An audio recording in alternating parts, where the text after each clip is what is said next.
On your marks. Shake out your muscles. The Rocky theme song is playing on a loop in your mind. You know, dun-dun-dun. Your heart is beating intensely. Get set. The imaginary hype music fades, and for a very short moment, everything and everyone is at a standstill. Bang! You take off, and for the first time since the starter raised his gun, you think to yourself, what in the world have I gotten myself into? Focusing directly on that last phrase, I can confidently tell you that there are few, if any, runners who haven't said that themselves, including myself. Yet there they are, still at it, running their minds away. Why? I myself have been running cross-country for the past 3 years and track for even longer. And I know that at least half of you have done track and XC yourselves, and the other half have had a grand old time running as a little toddler. And I'm here to tell you why these lunatics choose a seemingly pointless sport over numerous alternatives, and why you should too. It can best be explained through the treacherous downfalls of other sports in comparison, as well as the humongous benefits that go along with it. So I'm going to start off with an obvious point. Running is in the majority of sports you'll ever play. Sure, you're going to need it anyway. And then football players tell me, hey Guthrie, I like to hit people. Well, I don't mean to burst your bubble, but other people like to hit you too. Hard. This may or may not surprise you, but according to Dr. James R. Andrews in his book Any Given Monday, football leads all other sports in the number of yearly injuries. And in 2007 alone, 920,000 athletes under 18 were treated in medical facilities everywhere due to football-related injuries. And again in the same book, Dr. Andrews states that concussions are one of the most common injuries in football. And you all know Trinity is no exception. We've had our fair share. Concussions are extremely serious because especially severe and long-term damage, they cause especially severe and long-term damage, especially to teens, because their minds are still they're not fully developed yet. The only case that I've ever heard of a runner that could have possibly, I don't even know if he really did get a concussion, is that viral video of that runner who got hit by a deer. I'm sure most of you have seen it. Other people come up to me and say, Guthrie, I like sports with a ball. And instead of focusing on a ball the whole time, you can gaze at the landscape while running. And also, when you go places, you don't need to bring a ball to run. Your equipment is readily available and consists of shoes, optional, clothes, optional, and legs, optional as well. Look at amputees.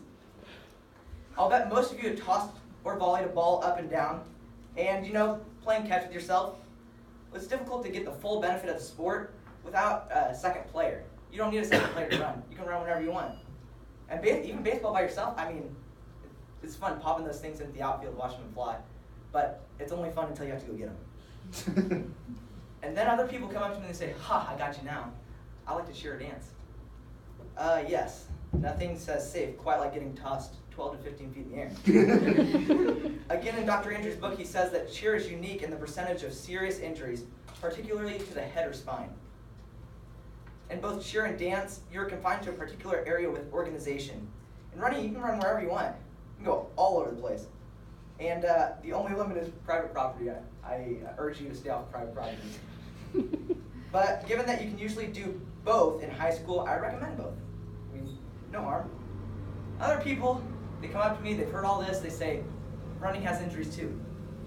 The running in other sports has just as much as an effect as the running, just running.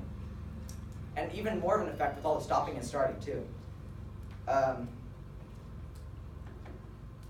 Then I just tell them the benefits of all this running. A point that I had not thought about myself is mentioned by Joe Puleo and Dr. Patrick Milroy in their book, Running Anatomy.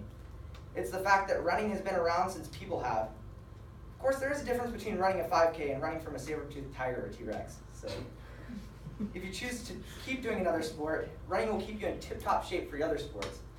And the obvious benefits, weight loss, leaner body. And it can also increase your lung capacity or endurance, which is, it's just an overall physical advantage that you're going to want to have. And you can choose to work on fast twitch or slow twitch muscles, which are very different for long distance and sprints.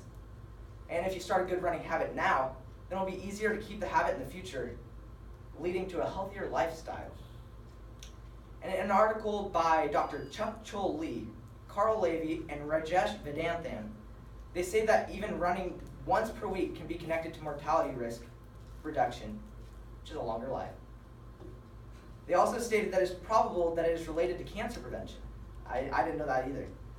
And in a document premiering on Therapist Aid, the author lists mental benefits as well. It fights depression, anxiety, substance abuse. It helps your self-esteem. It helps with sleep disorders, stress. I mean, if you go out and run, you're going to feel better. I guarantee it. If I keep going on with the pros, we'll be here a while. So, there you have it. Running can definitely shine above the other dilemmas of sports. There's a significantly lesser chance for injuries.